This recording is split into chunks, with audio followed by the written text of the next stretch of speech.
And after Erin, we're going to have a stand to help us.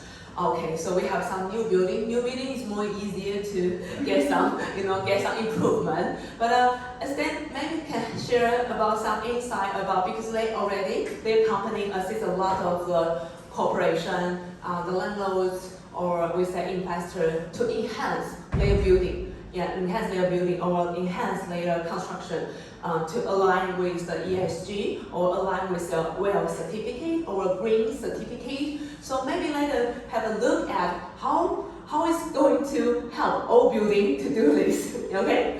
Thank you. So let's welcome Stan. Thank you, Joanna. Good afternoon, everyone. Thank you for being here. In today's presentation, I want to answer some of the questions we usually meet in practice. Everyone knows that ESG is very important, but many companies, they don't know where to start the ESG. And also, some people will ask me how to implement ESG in my building or in my development project. So to answer the above questions, I divided my presentation into these three topics. First, I will simply simplify the ESG role in real estate. In the next part, I want to talk about how to implement ESG into your real estate project. Then the final part, I will have a great 5-star case study for your reference. Before we start, as usual, let me briefly introduce my company. Green Chang Sustainability, also called GJ, is not only the abbreviation of my company name, it also means that we usually always do a good job for our clients. And our company's mission is to become the top and the world-class sustainable consulting company. And our company's goal is to create a healthy and sustainable living environment in the lifestyle for our clients. So we have established 6 departments: the ESG consulting, well consulting, lead consulting, and also the building performance simulation and the carbon asset. And now we also have the online sustainable college. We offer some online courses on the website to let some students or some of my partners to learn on the website. And these are my professional team members. As you can see, they all are very young. And we know that sustainability is a very wide range and multi-disciplinary field. So we gather many professionals from different backgrounds. Like me, is from physics, and the others like maybe from architect, urban design, and landscaping, or even mechanical or public health. So we can have customized and integrated solutions to our client. And you may notice that more than half of us are well APs. And we know that the football is very popular now. So we summarize our service area to the football fields for your reference. Okay, so let's start the first part, the ESG role of real estate. So you may listen to us to mention the ESG many times, but the ESG stands for the environment, social, and the governance. And these are the 3 aspects to measure the corporate social responsibility. And they are all measurable. And in the spirit of ESG, we think the most important part is that ESG need to integrate to a company's core value and their operation process and their business model, such it can become part of the DNA of the company. And why the ESG is so hot? Yeah, so we summarize the 5 main driving forces here. So the first one is the regulation.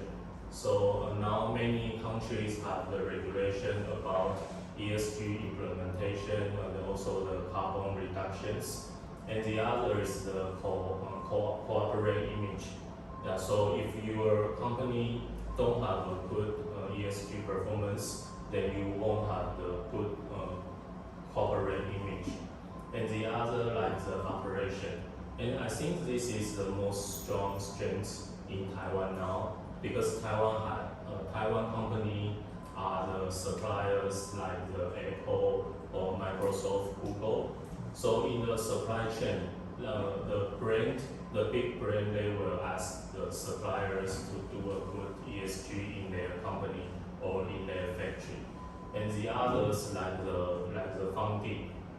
Now when you go to the bank, if you want to have a good condition in your loan, you have to provide the ESG report to the bank to show that you are a good company. And the other like the COP27 is a global trend, so many governments and many companies need to follow the trend.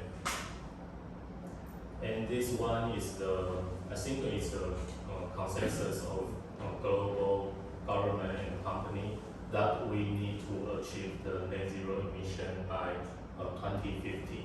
So these are some measures for buildings. So not only the new buildings, but also the existing building, need to go to the net zero or net zero ready building in the future. And this one is the example of the supply chain. The TSMC just asked their suppliers must save energy by at least 20% by 2030.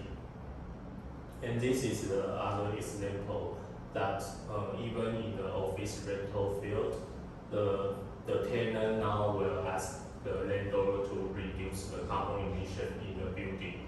If the landlord don't do this, then they will move to the other building that has more energy efficient way.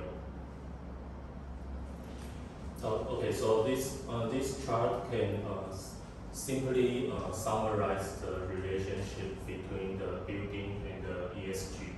It's a very, very simple concept.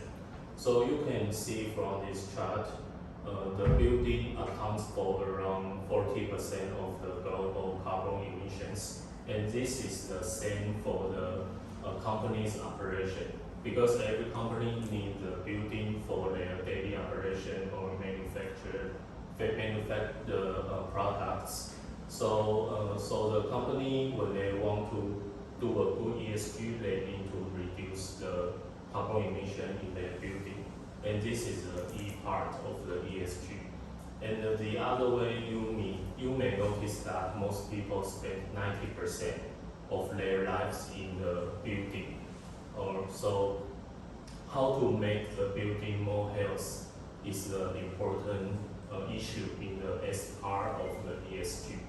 Yeah, so from here, we just summarize the ESG concept into the relevant stakeholders. So you can apply the US Green Building Lead and also the International Healthy Building Certification well. These two can perfectly fit the ESG, the E part and the S part.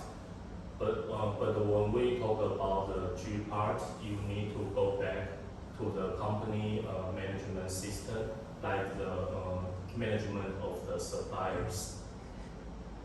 So now we have the clear concept between the ESG and the building. So in this part, I want to talk about how to implement ESG into your real estate project. This evolving circular process is what we use for our project or for our client's company. So first, you need to organize the ESG team for the company or for the project, depends on your situation. And you need to understand the project's the ESG drivers. What's the most important issue for this project? So in step 1, we will identify the major ESG issues, like what is the most important stakeholders for this project or for these buildings or for these project's clients. Yeah, and also the challenges and the opportunities. Then the next step, in step 2, we will take inventory and establish a baseline. As we mentioned before, ESG should be measurable. So you need to make up the baseline, and we can know what's the performance in a measurable way. And in step 3, we will generate the management policies and the implementation method and to implement into our project. And in the final step, we will track the performance of the ESG KPIs, and we will have some improvement and corrections plan. Yeah. So this one will be the cycle for every year, and it can apply to the new buildings or existing buildings. And the other, I think, is a transformation of the concept is that when we talk about the ESG, we no longer adopt a single point of view. Now we will adopt a company-wide concept. So for example, in the past, we will certify our buildings one by one, maybe by LEED or by WELL. But now in the ESG concept, usually we will think about the real estate portfolio of the company. So we transfer our thinking to the company-wide. Then what we think about now is how to improve or rise the ESG performance of the whole real estate portfolio, not only one single building. So this is the new concept we now we want to promote to our clients. I think every company in the future will need ESG cloud information center. And in this information center, you can see the ESG performance of your real estate portfolio. And I think this is achievable through the technology like the IoT or cloud solutions, yeah, or smart buildings. So you can see that like the WELL, they now have the WELL at scale platform. You can see all your properties. Yeah, and this is the executive framework we use for our project to implement the ESG. So we divide it into 4 phases. So in phase 1, we will identify the sustainable vision and the mission for this project. Then we will analyze the current conditions, and we will identify the challenges and the opportunities. Then in phase 2, we need to find out the most important stakeholders for this project. Then we will identify the key topics and the subtopics of this project. Then we can see an example in next page. Then in phase 3, we will gather all the information in phase 2 to generate a management plan and a communication plan. Because we need the plan to communicate with all the stakeholders in this project and let them know what we want to implement in this project. And in phase 4 is the actual executive stage, and it can be through the design stage to construction stage and even to the operational stage. And because we already will define the ESG KPIs, so we can track the ESG performance through the whole life cycle of the building. And this is the example of the phase 2. So you can see that we have the key topics like the healthy building design, accessible universal design and services, Then we break down the key topics to the subtopics, like in the healthy building design, we will have the issue of the air quality, drinking water quality, noise mapping. Yeah, and the other we will have the KPI or the design strategy or the management policy for the subtopics. And this is the example of the S part. So you can see many of them can be covered by the well standard. So that's why we need the standard to let us know how to do it. Okay, so the final part I will use GRASP 5-star case study for you to learn more.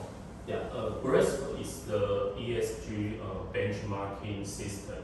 So if you it can judge your real estate portfolio ESG performance, and it has 5 levels from 1 star to 5 star, and the 5 star is the most highest level. And in this case, it's the host is the Dingyue Development Company, and the project is the Home Pacific product. Yeah, and it's very famous in Taipei. We call the Jinhuachen. Yeah. So now it will become the office campus in the future. So in the company level, this is the organization chart of Dingyue company. So what in our role is to provide the sustainable whole picture strategy to their sustainable development committee to let them know the biggest and the long term sustainable strategy. And this is the process. So first we use the GRASP standard to do a ESG diagnosis. Then they can know the gap between their current condition and what they want to achieve in the GRASP standard. And we need to communicate with the internal departments, and we need to make inventory of the current situation. Then we will have a gap analysis report. Then we use this gap analysis report to communicate with the important relevant stakeholders of the company. Then we will set the short-term, medium, and long-term goals for this for the development company.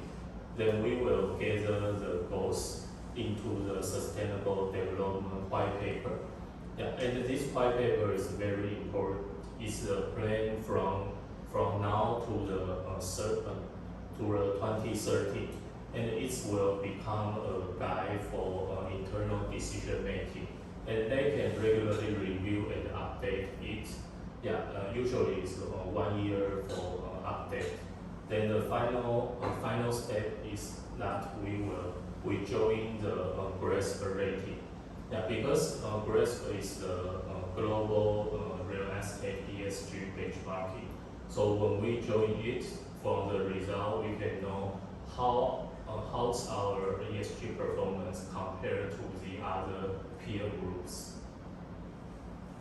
So as we mentioned before, that the most important is that the ESG need to integrate it into the company's core rating. So after the communication, we generate these 5 important topics for the Dingyue's ESG strategies. And here I just want to show the communication channel of the relevant stakeholders.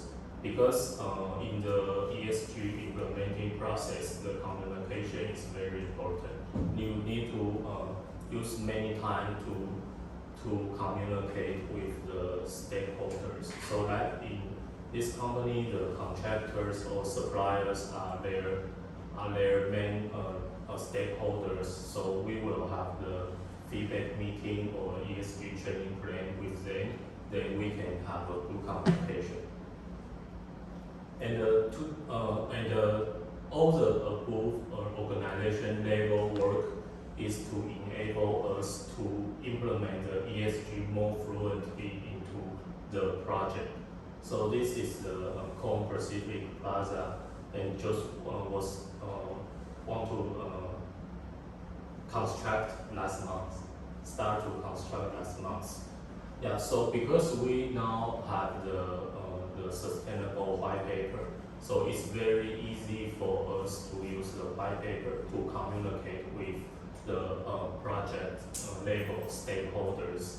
Then we generate these 8 ESG features of Cone Pacific Plaza, and we have the consensus that we want to obtain to the LEED Platinum, WELL Platinum, and the EWH Diamond level in the future. And in this page, I want to show that the ESG is not independent. They can be mixed and integrated into each other. So like in this project, we have a special features that we have a 3-meter wide balcony for every office. This is very special, yeah, for the office in Taipei. Yeah, and for this company, we will have a lot more green spaces, and this space can be used by the office staff to relax their mind when they have a hard work. So this is an example of the mix between the E and the S together. And the other example is that in this project, the Dingyue offers the free spaces around 1,200 square meters for public purpose or education purpose for free. Yeah, so this is the example to integrate the S and the G together. So this is the score they get this year. So they have the highest level 5-star GRESB rating this year. The 5-star means that they are the top 20% of all the real estate portfolio globally this year. And you can see the ESG score breakdown in the following. Yeah, so from the ESG score, you can know where you can have more improvements and where to improvement in the next year. And this is the final page in this presentation. And in this page, I want to show that the relationship between company level and the building level. And also, you will see that we have heard many different ESG standards. Yeah, and this chart can show the relationship between the standards. So we can see on the top, we will use the GRI standard to formulate the ESG KPI for the company. Then the next, we can use the GRESB standard to implement the ESG KPI into our real estate or into our building. So GRESB is an ESG strategy tools for the company. And for the building level, we will have the LEED certification, WELL certification, or other building certification. And all this certification can be an executive plan for the buildings. Yeah. So in the table, you can see that in the left is the GRI. 7 you on mute. Sorry. Which mute? Is it Richard? Everything still ready? So the time is over. Just want to remind you. Yeah, this is the final page. Can we continue? You will cover the GRESB front. Can we continue? You will cover Who's speaking? Chang, yeah, who's speaking? Is it Richard? Okay, is it good? Can you hear us? Is it okay? Everything's still okay? So maybe. You sure? Okay, so let's continue. And share the screen. already shared the screen share? Yeah. Okay, it's coming, sir. Okay. Yeah, so it's already. So we hope in the future we can create a healthy and sustainable living and environment and lifestyle together.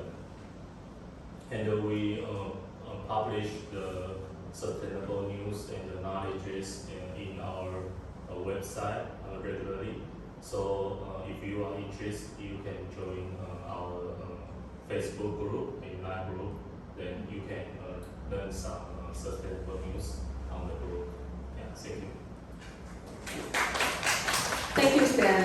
Yeah. So actually, Stan and his company have assisted a lot of the investor landlords to contact and to get the certificate of the green building or WELL certificate or other certificate of ESG. So I will say that if we know some developer, we should understand, because most of our students, they might join a developer after they graduate, no matter it's in Taipei or in other cities. So I would say that I believe afterwards you're going to join any project, you should consider about how to gather implement of the ESG issues with your project or development project. So I believe that Stan's company will be most valuable company that could provide you a consultant to how make because a lot of certificate of a different standard, a different regulation. Their company is one could understand all of the issues and make your cost efficiently and to reach a specific certificate. So yeah, thank you, Sam. So